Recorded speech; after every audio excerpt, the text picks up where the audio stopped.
एक घना जंगल जहां इंसान का कदम रखना मना है। इस शहर के लोग पुरानी कहानियों पर विश्वास नहीं करते थे जो उन्हें उन जगहों में जाने से रोकती थीं। उनके लिए यह सिर्फ एक मिथ था, लेकिन जो वहां होता था वह सच में दहशत से भरा था।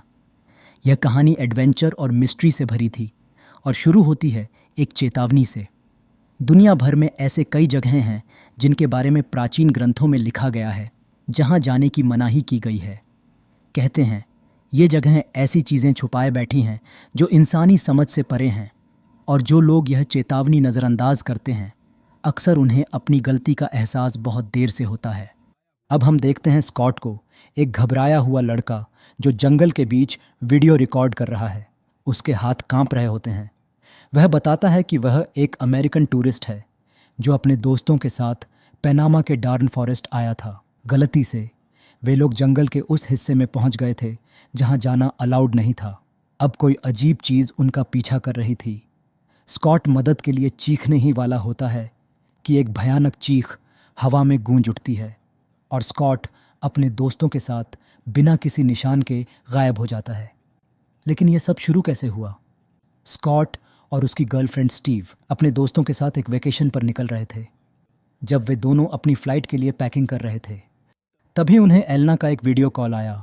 ट्रेवर और चार्ली पहले ही पनामा पहुंच चुके थे और बीच पर पार्टी एंजॉय कर रहे थे। स्कॉट ने बताया कि वह और स्टीव दोपहर तक पहुंच जाएंगे क्योंकि उनकी फ़्लाइट सिर्फ 2 घंटे बाद थी। थोड़ी देर कॉल पर मजाक मस्ती करने के बाद दोनों एयरपोर्ट के लिए निकल पड़े। वहां पहुंचने के बाद वे दोनों अपनी फ़्लाइट का इंतज़ार करते हैं। पनामा पहुंचने के बाद स्कॉट और स्टीव एक वैन में बैठते हैं जो उनके होटल से भेजी गई थी। सफ़र लंबा था क्योंकि होटल जंगल के अंदर था, जिससे ड्राइव का एक्सपेक्टेड टाइम से ज़्यादा लंबा हो गया। लेकिन आखिरकार वे पहुंच गए जहां उनका दोस्तों से मिलना हुआ। उस रात पूरा ग्रुप बीच पर पार्टी कर रहा था, म्यूज़िक, डांस और ड्रिंक्स के साथ। ट्रेवर की मुलाकात एक लोकल लड़की कारमैन से हुई और वह उससे फ्लर्ट करने लगा। दोनों थोड़ी देर बातें करते रहे और फिर कारमैन भी उनके ग्रुप का हिस्सा बन गई। रात बढ़ती गई और एक और लोकल लड़का यूलियो वहां आया, जिसे कारमैन ने सबसे मिलवाया। फिर से पार्टी शुरू हो गई। म्यूज़िक, डांस और हंसी खुशी से भरी एक परफेक्ट रात, बिना किसी को यह अंदाज़ा हुए कि आने वाले दिन कितने भयानक होने वाले हैं। अगले दिन के प्लान्स के लिए स्कॉट इंटरनेट पर घूमने लायक जगहों और करने लायक चीज़ें देख रहा था। तभी उसकी नज़र एक आर्टिकल पर पड़ी द्रॉन गैप जंगल के बारे में। जैसे जैसे उसने और रिसर्च की, एक चौंकाने वाली बात सामने आई। जो भी टूरिस्ट इस जंगल में गया था वह बिना किसी निशान छोड़े गायब हो गया।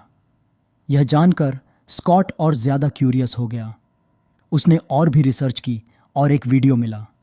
फुटेज में दिख रहा था कि कुछ टूरिस्ट्स डारन गैप की तरफ जा रहे थे, लेकिन तभी उन्होंने दूर एक अजीब चीज़ देखी। उसे देखते ही उनका बदन ठंडा पड़ गया और पैनिक में वे वहां से भागने लगे। स्कॉट को बिल्कुल अंदाज़ा नहीं था कि सिर्फ 2 दिन बाद वह खुद एक ऐसी ही वीडियो रिकॉर्ड करने वाला है, लेकिन डर के बजाय उसका एक्साइटमेंट और बढ़ गया और फुटेज में जंगल की खूबसूरती देखकर उसके अंदर उसे एक्सप्लोर करने की बेचैनी और बढ़ गई। सुबह होते ही उसने यह वीडियो जूलियो को दिखाई। जूलियो ने ध्यान से सुना और माना कि जंगल के बीच एक खूबसूरत वाटरफॉल है, लेकिन उसने एक चेतावनी भी दी। उसके पूर्वजों ने हमेशा उसे वहां जाने से मना किया था। लोकल लेजेंड्स के मुताबिक इस जंगल में कुछ ऐसा है जो इंसानी समझ से परे है। जंगल के पास रहने वाले आदिवासी लोग एक डरावने सच पर विश्वास रखते हैं, चुप्पा काबरास। ये ऐसे शैतानी आत्माएं हैं जो न पूरी तरह इंसान हैं न पूरी तरह जानवर। कहते हैं जो भी जंगल में कदम रखता है ये क्रिएचर्स उसकी मौत लिख देते हैं। हुलियो ने एक गहरी आवाज़ में कहा, इसी वजह से कोई वापस नहीं आता। लेकिन शहर के लोगों के लिए यह सिर्फ एक मजाक था। उन्होंने हुलियो की बात को बस एक अंधविश्वास समझकर टाल दिया। उनका मानना था कि यह सिर्फ कहानियां हैं जो बचपन में डराने के लिए बनाई गई थीं। जब सब अपने काम में बिजी थे, तब स्टीव ने एलिना को एक इमरजेंसी ऐप के बारे में बताया जो उसने अपने फ़ोन में इंस्टॉल किया था।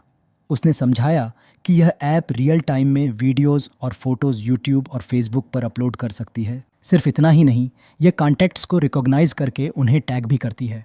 यह बेसिकली इमरजेंसीज़ के लिए एक सेफ्टी टूल था।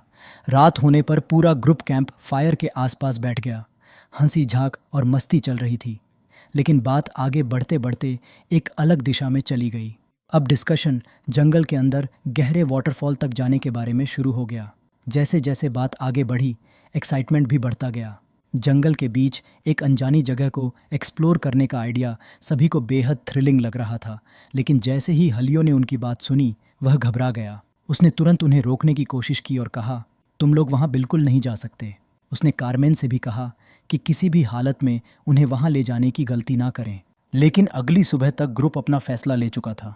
उन्होंने बार बार मना कर कारमेन को कन्विंस कर लिया कि यह सिर्फ एक नॉर्मल एडवेंचर होगा, कोई बड़ी बात नहीं। कारमेन पहले तो हेजिटेंट थी, लेकिन दोस्तों के लगातार बोलने और मजाक उड़ाने से आखिरकार वह मान गई। एक्साइटमेंट से भरपूर ग्रुप कारमेन की गाड़ी में जा बैठा जंगल के एडवेंचर के लिए। सभी पूरी तरह तैयार थे। इसी बीच जूलियो बीच पर पहुंचा।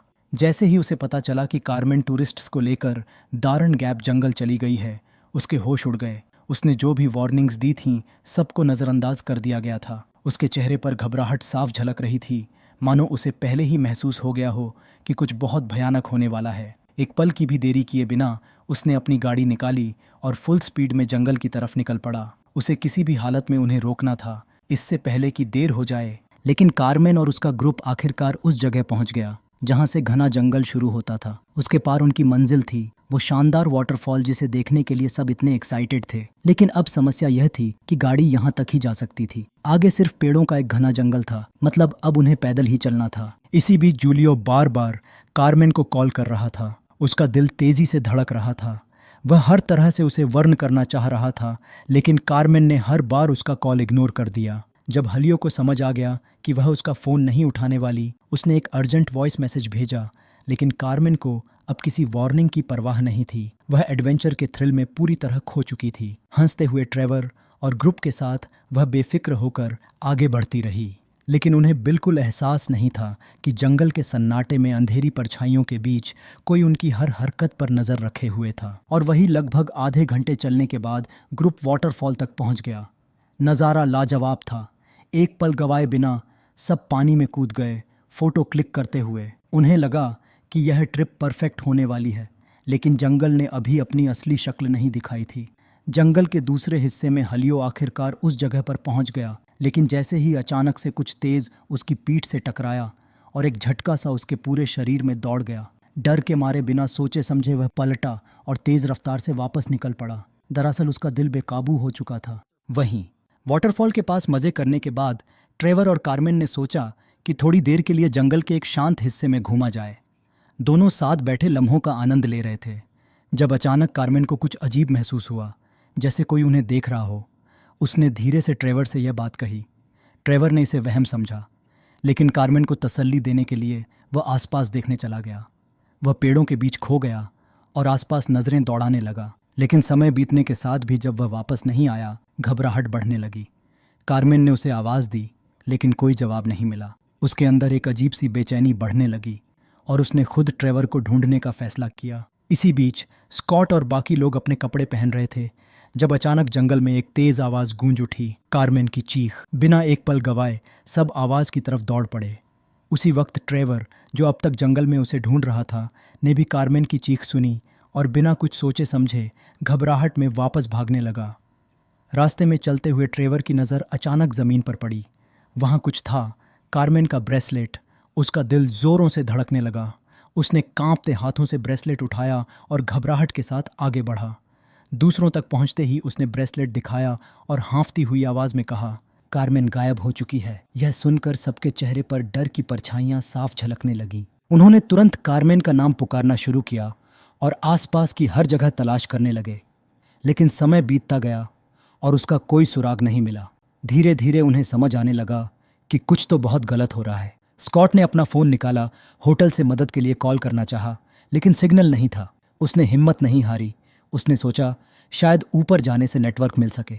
वो एक ऊंची जगह ढूंढने के लिए आगे बढ़ा, लेकिन जंगल एक मेज़ की तरह लग रहा था। जिधर भी जाता ऐसा लगता जैसे जंगल ही उन्हें बाहर जाने नहीं देना चाहता हो। जैसे जैसे वह आगे बढ़ते गए, रात ढलती गई। घना जंगल और भी ज़्यादा भयानक लगने लगा। हर तरफ सिर्फ सन्नाटा था।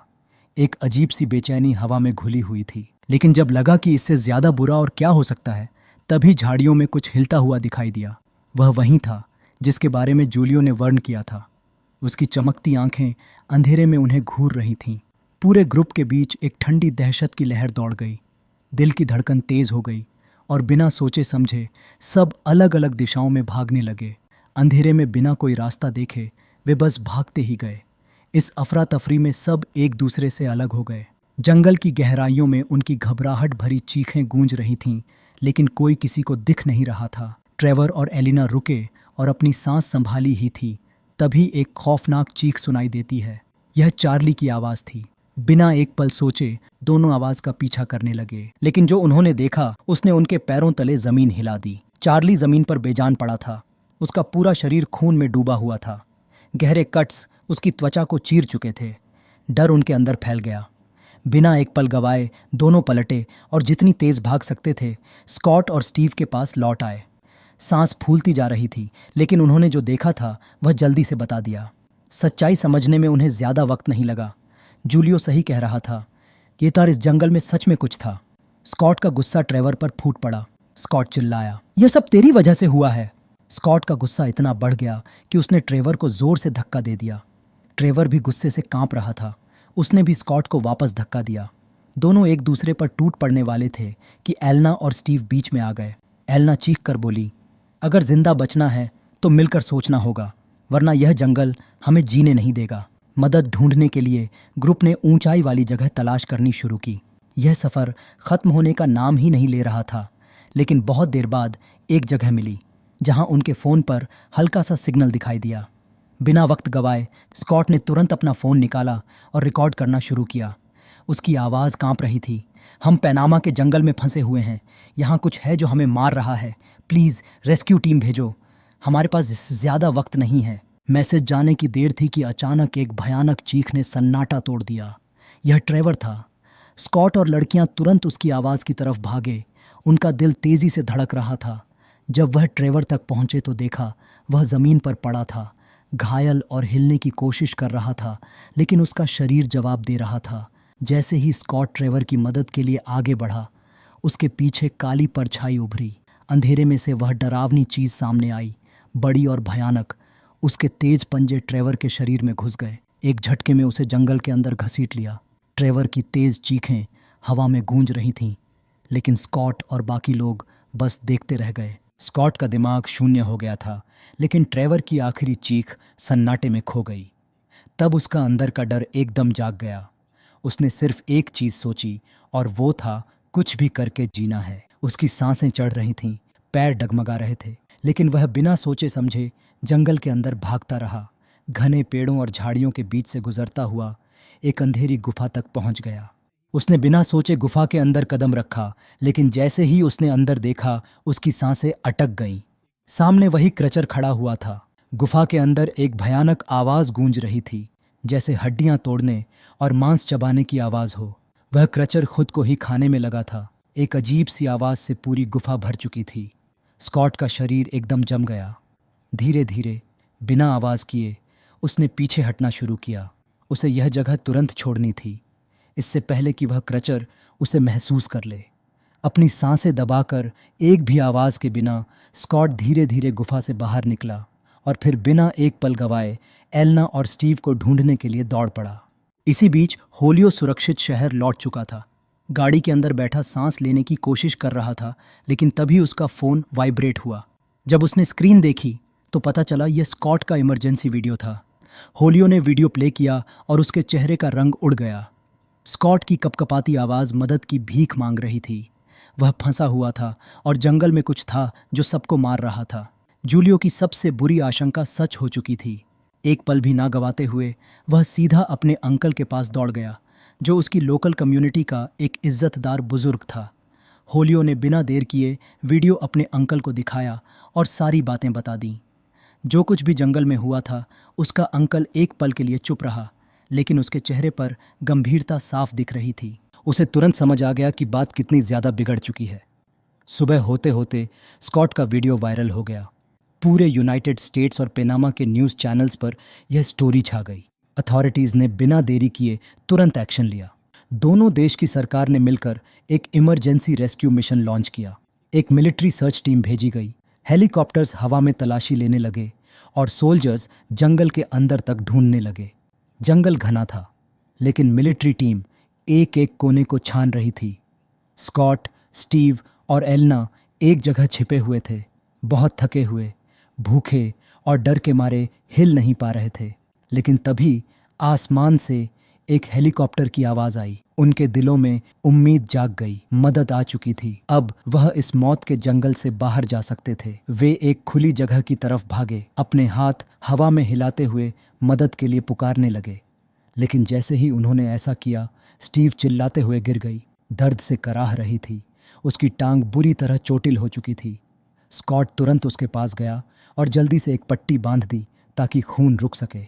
एलना तुरंत हेलीकॉप्टर की तरफ दौड़ी ताकि मदद ले आए। वो एक पल के लिए रुकी, लेकिन फिर तेजी से कदम बढ़ाने लगी।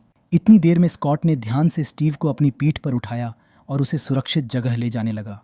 जैसे ही एलना मिलिट्री हेलीकॉप्टर तक पहुंची, उसके चेहरे पर सुकून दिखने लगा। वह जोर से स्कॉट और स्टीव को बुलाने लगी, खुशी से हाथ हिलाने लगी। रेस्क्यू टीम का एक कैमरामैन ये सब रिकॉर्ड कर रहा था, इस जीत और जिंदा बचने के पल को हमेशा के लिए कैद कर रहा था। न्यूज़ रिपोर्टर भी इस हादसे का लाइव ब्रॉडकास्ट कर रहा था, पूरी दुनिया को दिखाते हुए कि यह रेस्क्यू मिशन कैसे चल रहा है। जैसे ही सोल्जर एलना को हेलीकॉप्टर की तरफ खींचने ही वाले थे, जंगल से एक भयानक परछाई उभरी। वह चीज़ बिजली की रफ्तार से आई और एलना पर हमला करने लगी। एलना की चीखें हवा में गूंज उठीं। क्रचर ने अपने तेज दांत उसके सिर में घुसा दिए। कुछ ही सेकंड्स में उसका सिर चबा डाला। दुनिया के लोग यह मंजर शौक में देख रहे थे। फिर अचानक लाइव फीड का सिग्नल कट हो गया। न्यूज़ एंकर्स दहल गए, चैनल तुरंत बंद करना पड़ा। स्कॉट मुश्किल से स्टीव को जंगल के घने पेड़ों के बीच ले जा रहा था, बस किसी तरह सुरक्षित जगह तक पहुंचने के लिए। लेकिन ज्यादा दूर जाने से पहले वह क्रचर फिर सामने आ गया। वह झटके से उन पर टूट पड़ा और अपने पंजे स्टीव के शरीर में घुसा दिए। फिर उसे खींचकर ले जाने की कोशिश करने लगा। तभी स्कॉट ने जमीन से एक मोटा लकड़ी उठाई और अपनी पूरी ताकत से उस राक्षस के चेहरे पर जोर से मारा। एक असामान्य चीख हवा में गूंज उठी और जानवर स्टीव को छोड़कर पीछे हट गया। लेकिन अब वह क्रचर अपना पूरा गुस्सा स्कॉट पर निकालने लगा। उसने स्कॉट को जोर से टक्कर मारी, जमीन पर गिरा दिया और अपने तेज ब्लेड जैसे पंजों से उस पर हमला कर दिया। स्कॉट ने पूरी ताकत से लात घूंसे मारे, लेकिन वह चीज इतनी ताकतवर थी कि उसे हिला भी नहीं पाया। जैसे ही वह क्रचर अपना मुंह खोलकर स्कॉट पर हमला करने वाला था, अचानक एक के बाद एक गोलियां चलने लगीं। मिलिट्री पहुंच चुकी थी। सोल्जर ने बिना देरी किए फायर खोल दिया। गोलियां हवा में गूंज उठीं और उस घायल, गुस्से से भरे क्रचर के शरीर में जा लगी। एक भयानक गरज सुनाई दी और वह क्रचर दर्द से करहाते हुए जंगल के अंदर भाग गया। स्कॉट और स्टीव बच गए थे। सोल्जर तुरंत उनकी मदद के लिए दौड़े। उन्हें हेलीकॉप्टर में खींचकर सुरक्षित जगह ले जाया गया। पेनामा पहुंचने के बाद उन्हें तुरंत हॉस्पिटल ले जाया गया, जहां डॉक्टर्स ने उनकी चोटों का इलाज किया। हालांकि वह अपनी जान बचाकर निकल आए थे, लेकिन जो भयानक मंजर उन्होंने देखा था वह हमेशा उनका पीछा करेगा। कहानी के अंतिम पलों में न्यूज़ एंकर्स ने स्कॉट के दोस्तों के गायब होने और उस डरावनी क्रिएचर के लाइव दिखने पर चर्चा की। एक्सपर्ट्स ने डेरियन के घने जंगल में छिपे अनजाने खतरों के बारे में अनुमान लगाया। दुनिया भर में इस घटना ने ध्यान खींच लिया। इसके जवाब में पेनामा सरकार ने उस इलाके में सख्त पाबंदियां लगा दी और टूरिस्ट्स के वहां जाने पर हमेशा के लिए रोक लगा दी। और इसी के साथ यह कहानी भी यहाँ पर ख़त्म हो गई।